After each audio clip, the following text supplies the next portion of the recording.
자, 지금부터 파산 선고에 따라서 직업을 잃게 하도록 하고 있는 245개 법률에 대해서 법률 개정을 요구하는 기자회견을 시작하도록 하겠습니다. 지금 경제가 장기적으로 어려워지다 보니까 폐업을 하는 자영업자들도 많이 늘어나고 있고, 사업을 굉장히 영위하기 어려운 그런 이제 사업자들이 많이 생기고 있습니다. 이런 분들이 채무를 이제 조정을 해서 재기를 하기 위해서는 파산, 개인회생 제도를 이용을 해야 되는데, 파산 선고를 받게 되는 경우에는 그 직업을 잃게 되는 그런 규정들이 아직도 많이 남아 있습니다. 일제 법들을 우리가 개선하는 과정 속에서 이러한 제도가 남아 있었는데, 일본은 이런 것들을 다 개선했음에도 불구하고 아직 한국에서는 이러한 파산 선고를 받게 되면 직업을 잃게 되는 그런 이제 전근대적인 법률 규정 조항들이 많이 남아 있어서 이거는 오래전서부터 빨리 개정을 해야 된다는 요구가 많이 있었습니다.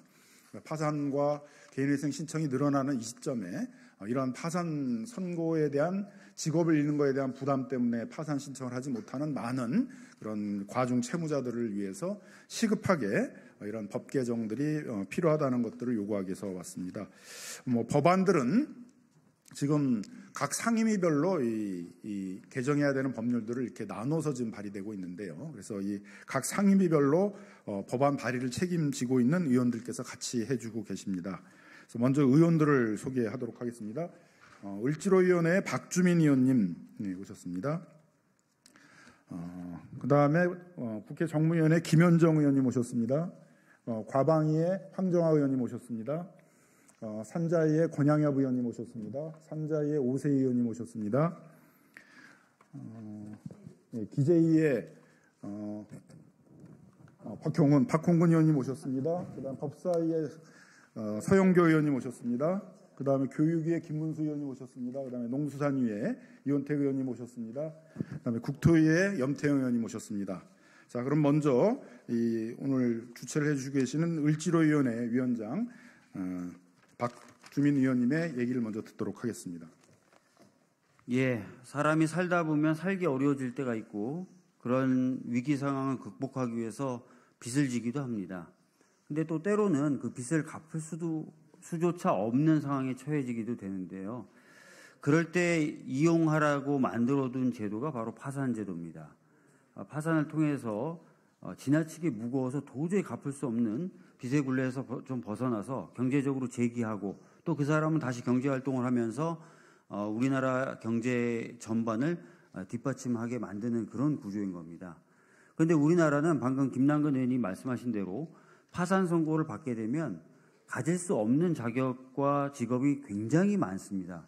그러다 보니까 파산 선고를 받느니 차라리 자살하겠다라고 해서 간혹 가끔 일가족과 함께 빚 때문에 목숨을 끊는 경우들이 있습니다. 작년에도 제가 눈물을 참 많이 흘렸던 사안이 있는데요. 일가족이 차를 타고 그때 5학년짜리 여자아이도 있었는데 바다로 돌진해서 일가족 전체가 목숨을 끊은 그런 일이 있었습니다. 빚 때문이었습니다. 저희들이 이런 것들을 좀 막고 파산제도가 원활히 작동되게 만들기 위해서 이 파산돼도 이 파산 자격과 상관없는 직업까지도 제한하는 그런 모순을 좀 해결해야 될 필요가 있습니다. 그래서 오늘 많은 의원님들이 이 관련된 법을 조금씩 쪼개서 냈습니다. 쪼개서 낼 수밖에 없는 게 상임위별로 법안들이 흩어져 있어서 그래요. 이 많은 수의 의원님들이 이런 동일한 목적을 가지고 입법이라는 활동을 각 상임위에서 독립적으로 진행하기가 쉽지 않습니다. 여러 의원님들 너무 감사하고요. 이 여러 의원님들의 노고가 빛을 발해서 파산제도가 제대로 쓰일 수 있는 그날이 올 때까지 을지로위원회 열심히 하도록 하겠습니다. 감사합니다. 예, 파산 선고를 받게 되게 되면 직업을 잃게 되는 이러한 제도에 대해서는 이걸 시급히 해결해야 된다라고 얘기하는 직업군 중에 하나가 판사님들입니다. 판사님들이 이런 전근대적인 법률들이 남아 있어가지고 파산 제도들이 제대로 활용되지 못하고 있고, 과중 채무자들이 이 제도를 통해 가지고 채무를 정리를 하고 빠른 시일 내에 경제적으로 회생을 해야 되는데 이런 경제적 회생이 늦다 보니까 경제 전체적으로도 부담을 많이 주고 있다, 이런 평가들입니다. 그래서 이 관할하는 그 상임위원회가 법사위원회입니다. 법원과도 소통을 해야 되고 법무부하고 소통을 하면서 이 제도 개혁들을 이끌어 주셔야 되는데요. 그래서 우리 법사위의 서영견 의원님께서 모두 발언해 주시겠습니다. 예, 법사위입니다. 저희가 김남근 의원님과 을지로위원회 의원님들과 함께 서울에 있는 회생법원에 다녀왔습니다. 우리 김남근 의원님 말씀처럼 회생법원에서는 이 사람들이 파산하고 회생하고 이런 과정에 빨리 직업을 가질 수 있게 해주신다면 더없이 좋겠습니다라고 이야기를 했습니다. 그 일을 회생법원의 판사님들이 요구하셨고 이게 경제를 살리는 아주 중요한 일이다라는 이야기를 그때 해주셨고 저희들이 같이 그 얘기를 들었습니다. 제가 법사위에서 법무부와 그리고 또 법원과 함께 이 제도를 개정하고 또 다시 그 회생에서 살아날 수 있도록 그렇게 만들어 보겠습니다. 회생법원에서도 그렇게 해주신다면 너무 감사하겠다고 했으니 오늘 여기 계신 우리 국회의원님들께서 각 상임위에서 이 관련한 법원이 지금 수백 개가 되는데요. 그것을 빨리 고칠 수 있게 법원에서 또 여러분께 뒷받침하게 해드리겠습니다. 저는 이런 생각이 들었습니다. 여러분, 파산하시겠습니까? 아니면 회생하시겠습니까? 파산할 수밖에 없는데 사람들은 파산하려고 하지 않습니다. 파산하면 인생이 끝난다고 생각을 합니다. 그래서 저희가 한 번 더 고민했습니다.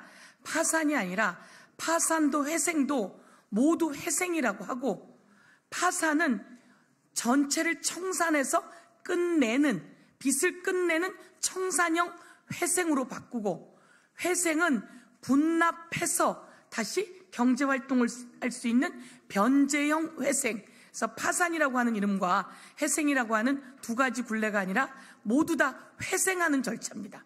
꼭 말씀드리고 싶은 것은 이것은 회생하는 절차인데 하나는 청산해서 회생하는 거고 하나는 변제하면서 회생하는 두 가지로 한다면 사람들이 파산을 그 청산형 회생으로 한다면 두려워하지 않고 온 가족이 목숨을 끊는 그런 사례는 없을 것 같습니다. 저희가 빨리 움직여서 국민을 살리고 경제도 살려보겠습니다. 감사합니다. 예, 우리 법제도 자체가 파산을 할 때는 선고라는 용어를 써서 마치 형사 유죄 판결을 받는 것처럼 그렇게 용어도 쓰고 있고 또 파산이란 용어 자체도 굉장히 부정적인 그런 이미지를 갖는 것이어서 미국처럼 경제 위기 상황이 왔을 때 재기하기 위해서 채무 조정을 받는 하나의 법적 절차로 인식되는 것들이 아니라 사회적으로 낙인을 찍는 그런 절차로 되어 있고 또 실제로 많은 직업들을 우리 김문수 의원님께서 이제 기자회견문을 낭독해 주겠습니다만 어린이집도 못하고 그 학원도 못하는 이런 법이 있냐 이제 이런 얘기들을 이제 많이 듣고 있습니다. 그래서 이런 좀 전근대적인 법들을 이번 22대 국회에서는 이제 반드시 좀 해결한다는 그런 각오로 각 위원회별로 이제 법안들을 내기로 하고 있습니다. 그래서 각오를 밝히는 기자회견문을 읽도록 하겠습니다. 오세희 의원, 김문수 의원, 염태영 의원께서 읽어주시겠습니다.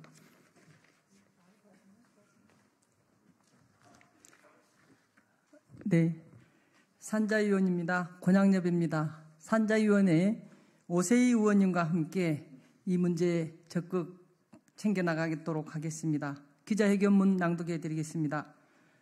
을지로위원회가 파산 선고를 받은 분의 사회복귀 길을 열겠습니다. 파산 선고 등에 따른 결격 조항 정비 법률 잘 챙겨가겠습니다. 을지로위원회가 파산 선고를 받으신 분의 사회복귀를 위한 길을 열겠습니다. 파산 선고 등에 따른 결격 조항 정비가 반드시 필요합니다. 현재 우리나라에는 경제적 어려움으로 인해 파산 선고를 받은 수많은 국민들이 있습니다. 이들은 국가가 마땅한 정당한 법적 절차에 따라 경제적 재기를 모색하고 있지만 많은 현행 법률이 파산 선고 후 복권되지 않은 경우 일률적으로 취업 결격 사유로 규정하고 있어서 파산 선고 제도를 이용하는 것을 꺼리끼게 만들고 있습니다.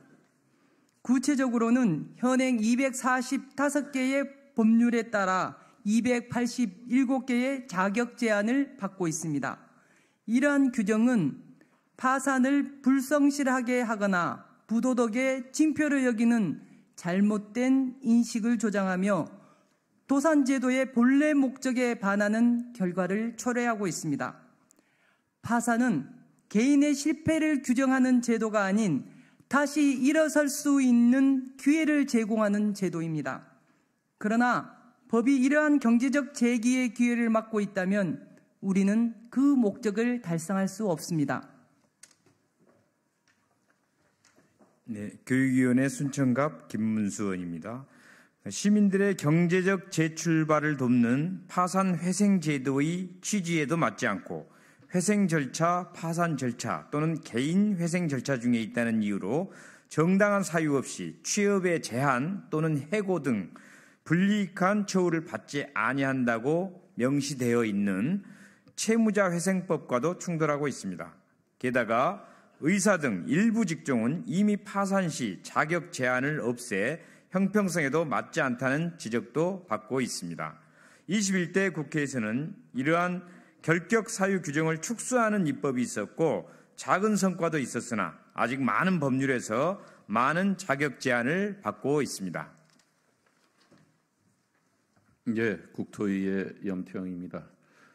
그래서 을지로위원회는 각 상임위에 속한 국회의원들이 함께 이러한 불합리한 결격 조항을 정비하기 위한 법률을 발의하였습니다. 파산 선고 후 차별받지 않고 공정한 기회를 가질 수 있도록 반드시 법을 개정하겠습니다. 우리 사회는 실패를 두려워하지 않고 다시 일어설 수 있는 환경을 만들어야 합니다. 이는 단지 개인의 회생을 위한 것이 아니라 우리 사회 전체의 건강한 경제 생태계를 위해서도 필수적인 일입니다. 국민과 언론인들의 많은 관심을 부탁드리며 을지로위원회는 함께 사는 사회를 만들 수 있도록 더욱 노력하겠습니다. 2024년 9월 3일 더불어민주당 을 지키는 민생실천위원회 1동. 파산회생 도산제도의 철학은 경제 효용론입니다. 빚을 갚기 위해서 경제활동을 하라 하면은 아무래도 경제활동들을 하는데 어려움을 겪게 되고 이들을 빨리 정상적인 경제활동을 하게 함으로써 경제 전체도 빨리 회복될 수 있도록 한다는 것들이 이 도산제도의 철학입니다. 실제로 1년에 100만 건 이상의 도산 절차들을 운영하고 있는 미국이 경제 위기에서 가장 빨리 벗어날 수 있는 것도 이 도산제도가 갖는 그러한 기능 때문이라고 하고 있습니다. 저희 민주당 을지로위원회에서는 이러한 도산제도의 활성화, 경제회생을 막고 있는 이런 전근대적인 법률들, 특히 파산선고론에서 직업을 잃도록 만들고 있는 이런 전근대적인 법률들을 빨리 시급히 개정하도록 해서 그런 과중채무자들의 회복을 돕고 우리 경제가 빨리 회복할 수 있도록 하는데 진력을 다하도록 하겠습니다. 오늘 기자회견 마치도록 하겠습니다. 네, 감사합니다.